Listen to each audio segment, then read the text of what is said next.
میں عرض یہ کر رہا تھا کہ لفظ عرس آپ دیکھیے، تین لفظ ہوتے ہیں، ایک ہے عریس، ایک ہے عروس، ایک ہے عرس۔ عریس کا معنی دولہا ہوتا ہے، عروس کا معنی دلہن ہوتا ہے، عرس کا معنی شادی ہوتا ہے۔ اب یہاں بزرگ کے ایصال ثواب کی محفل ہے، پوسٹر میں لکھا ہے عرس تاج الشریعہ۔ ہم نے کہا عجیب معاملہ ہے، یہاں دولہا کی شادی ہو رہی ہے، دولہا بھی زندہ ہے، دلہن بھی زندہ ہے، اور رسول کریم علیہ السلام فرماتے ہیں ہونا یہی چاہیے، شادیوں میں ذکر مصطفیٰ کی محفل ہو۔ چونکہ میرے نبی کی ایک حدیث ہے کلو خطبت لیس فیہا تشہد فہی کالید الجزمہ، مدینے کے تاجدار فرماتے ہیں ہر وہ پیغام نکاح جس کو آپ منگنی بھی کہتے ہیں، اگر اس میں اللہ کا ذکر نہ کیا جائے وہ کٹے ہوئے ہاتھ کی طرح ہے۔ جن شادیوں میں بینڈ باجا ہو، جن شادیوں میں گناہوں کے کام ہو، ان میں برکتیں نہیں آتی۔ سرکار کی منشا تو یہ ہے جس دن تمہارے بیٹے یا بیٹی کا رشتہ پکا ہو اس دن آ کر کے تم ذکر الہی کرو، اب چاہے قرآن خوانی کروا دو یا خود نفل شکرانے کے ادا کر لو یا پھر عالم دین کو بلا کر پاکیزہ محفل کا انعقاد کر لو۔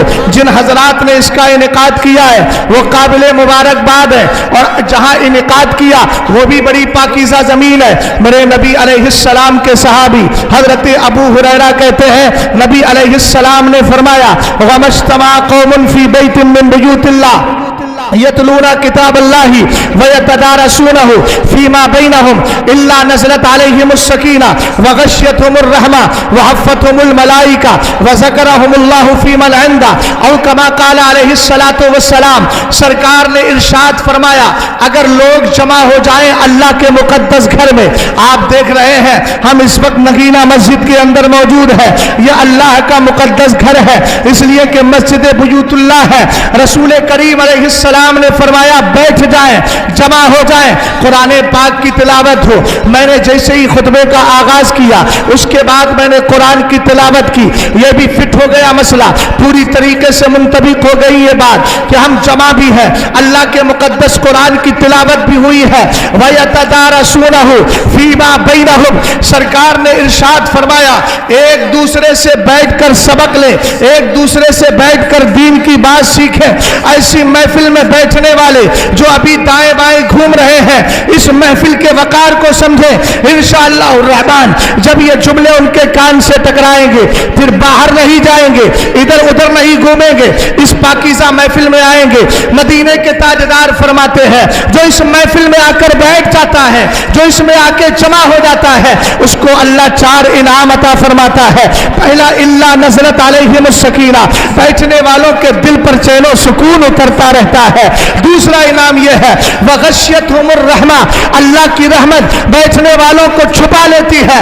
وحفتہم الملائکہ، اور جتنے بیٹھے ہوتے ہیں اللہ کے مقدس فرشتے، رحمت والے فرشتے ان کو چاروں طرف سے آ کے گھیر لیا کرتے ہیں۔ سب سے بڑے کمال کی بات یہ ہے تم نگینہ مسجد میں بیٹھ کر اللہ اور اس کے رسول کا ذکر کر رہے ہو، سرکار فرماتے ہیں وذکرہم اللہ فی من عندہ، تم یہاں اللہ کو یاد کرتے ہو، اللہ اپنے خاص فرشتوں میں تمہارا تذکرہ کیا کرتا ہے۔ سمجھ گیا؟ تو یہ محفل پاک کی برکت۔ سرکار نے فرمایا ہر وہ پیغام نکاح جس کے اندر اللہ کا ذکر نہ ہو وہ کٹے ہوئے ہاتھ کی طرح ہے۔ اہل علم بیٹھے ہیں تو مفہوم مخالف کے طور پہ مطلب یہ ہوگا جہاں ذکر الہی ہو وہ کٹے ہوئے ہاتھ کی طرح بے سود نہیں بلکہ وہ دونوں ہاتھوں کی طرح بابرکت ہو جایا کرتا ہے۔ اس لیے پاکیزہ محفلیں کیا کریں، شادیوں کے موقع پر اس طرح کے جلسے اور دینی محفلوں کا انعقاد کرنا یقیناً ہمارے لیے باعث برکت ہے۔ میں عرض کر رہا تھا ادھر بھی عرس اور ادھر بھی عرس، ادھر بھی شادی ادھر بھی شادی، مگر بات سمجھ میں نہیں آتی وہاں انتقال کے بعد عرس کہا جا رہا ہے، یہاں انتقال سے پہلے عرس کہا جا رہا ہے۔ ہم نے کہا وجہ کیا ہے؟ بزرگوں کی کتابیں پڑھو، سرکار تاج الشریعہ کا انتقال پرملال ہوا، حضور تاج الشریعہ 2018 کے اندر دنیا سے تشریف لے گئے۔ آپ کے ایصال ثواب کی محفل کو ہم نے عرس کا نام دیا کیوں ہے؟ آؤ حدیث سے پوچھتے ہیں۔ نبی کریم علیہ السلام ارشاد فرماتے ہیں المیت تحضرہ الملائکہ فإذا فَإِذَا كَانَ الرَّجُلُ صَالِحًا. ذرا توجہ فرمائیے گا, میرے نبی ارشاد فرماتے ہیں جب انسان کا انتقال ہوتا ہے, اس کے انتقال کے وقت فرشتے آتے ہیں. اب فرشتے دو طرح کے ہیں, ایک رحمت کے فرشتے اور ایک عذاب کے فرشتے. سرکار نے ارشاد فرمایا فَإِذَا كَانَ الرَّجُلُ صَالِحًا, اگر انتقال کرنے والا متقی ہے, انتقال کرنے والا پرہیزگار ہے, انتقال کرنے والا نیک ہے, قالوا, وہ فرشتے کہتے ہیں یا ایتھا النفس المطمئنہ اخرجی حمیدۃ وابشری بروح وریحان ورب غیر غضبان. کہتے ہیں فرشتے, کیا کہتے ہیں؟ اے پاکیزہ جان, تو اس جسم سے نکل جا, اس حال میں نکل کہ تجھ سے اللہ راضی ہے, تو اللہ کی بارگاہ میں مقبول ہے, سرائی ہوئی ہے, تعریف کی ہوئی ہے, اور اس حال میں نکل جا کہ تجھے تکلیف نہیں ہے, تیرے لیے جنت کی خوشبو ہے, تیرے لیے جنت کا عیش و آرام ہے, تیرے لیے جنت کا سکون ہے. وَرَبٌ غَيْرُ غَضْبَانٍ, اس حال میں نکل کہ تیرا اللہ تجھ سے راضی ہو گیا ہے, ناراض نہیں ہے. بولیے ذرا بلند آواز سے بولیں. سرکار تاج الشریعہ نیک ہیں, الحمدللہ. ایسے نیک ہیں جو ان کی روش پر چلے گا وہ خود بھی نیک ہو جائے گا. ادھر انتقال ہوا, فرشتے آ گئے, کہنے لگے نکل جا, اس حال میں نکل کے تیرے لیے بشارت, جنت کی بشارت, جنت کے عیش و آرام کی بشارت, جنتی خوشبو کی بشارت, جنتی چین و سکون راحت کی بشارت. تیرا رب تجھ سے ناراض نہیں, راضی ہے. میرے نبی علیہ السلام نے ارشاد فرمایا فلا تزالو یقالو لہا ذالکا, یہ جملہ بولا جاتا رہتا ہے, یعنی فرشتے برابر یہی کہتے رہتے ہیں. کیا کہتے ہیں؟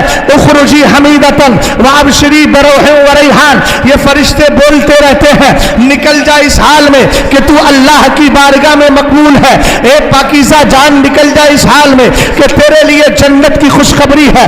حتی تخرجا, یہاں تک کہ اب روح کو جسم سے نکال لیا جاتا ہے. اب جسم سے روح نکل گئی, اب روح کہاں جا رہی ہے؟ میرے نبی نے فرمایا ثم یورج بہا الی السماء, آسمان کی طرف اس بندے کی روح کو لے کر کے فرشتے جاتے ہیں. جیسے ہی آسمان کی طرف پہنچتے ہیں, اس آسمان کے فرشتے کہتے ہیں من ھذا, بتاؤ تو صحیح یہ کون آیا ہے؟ کہا جاتا ہے فلانو, یہ فلاں آ رہا ہے. جیسے ہی فلاں کا نام سنتے ہیں فرشتے بھی کہتے ہیں مرحبا بالنفس الطیبہ کانت فی الجسد الطیب, کہتے ہیں مبارک ہو, خوش آمدید, تیرے لیے مستعجہ فضا ہے. اے پاکیزہ جان, تو اچھے جسم کے اندر تھی. اب وہ بھی کہتے ہیں ادخلی حمیدۃ وابشری بروح وریحان ورب غیر غضبان. وہ بھی فرشتے یہی کہتے ہیں. زمین پر جو فرشتے رحمت کے تھے وہ بھی بشارت دے رہے تھے, آسمان کے فرشتے بھی کہہ رہے ہیں تیرے لیے خوشخبری ہے, تو اس حال میں جنت کے اندر داخل ہو کہ تیرا رب تجھے پسند فرماتا ہے.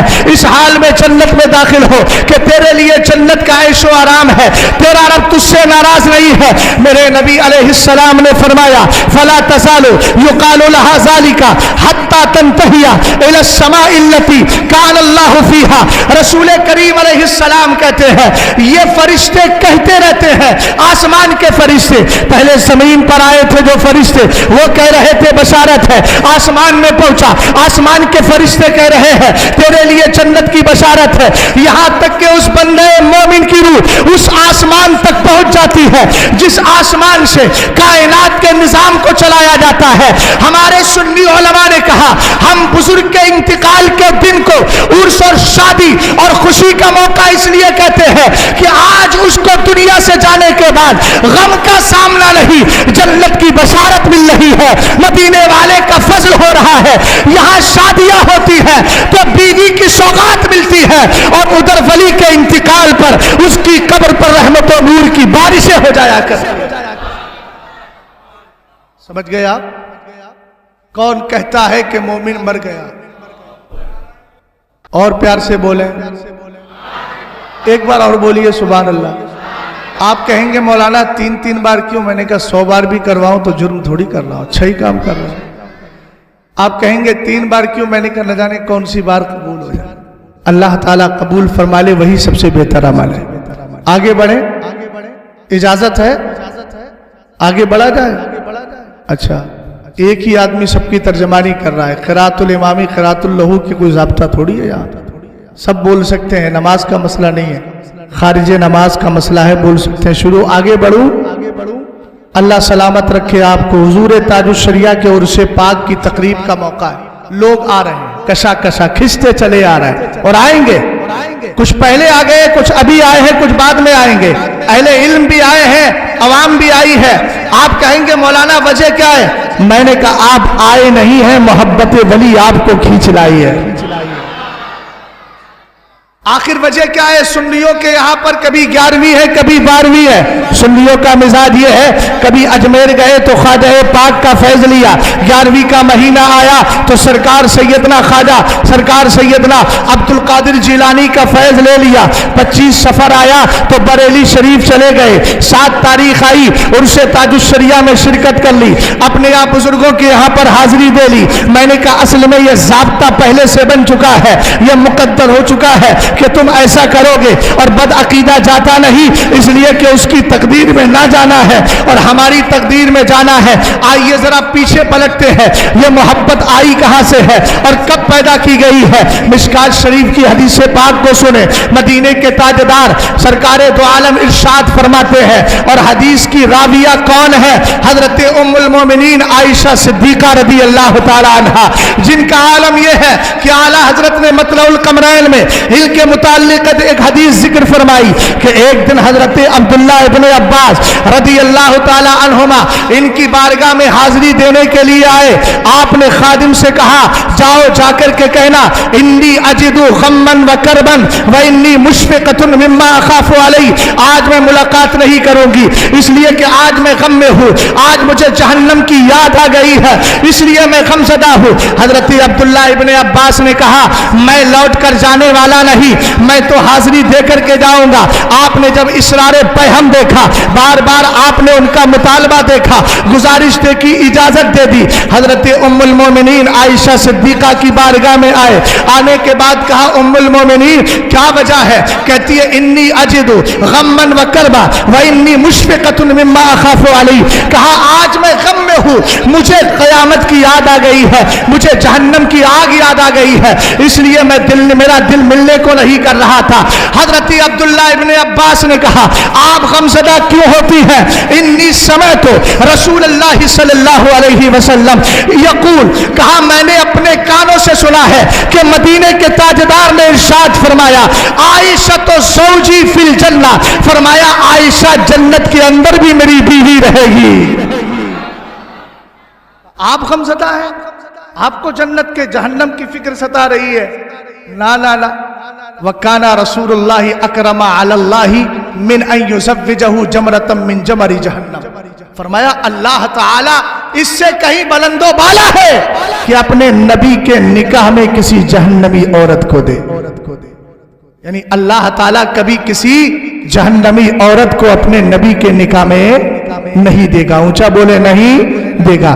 یہی ام المومنین عائشہ صدیقہ رضی اللہ تعالی عنہا حدیث پاک کی راویہ ہے, فرماتی ہے مدینے کے تاجدار نے ارشاد فرمایا الارواح جنود مجلدہ فما تعارف منها ائتلف وما تناکر منها اختلف.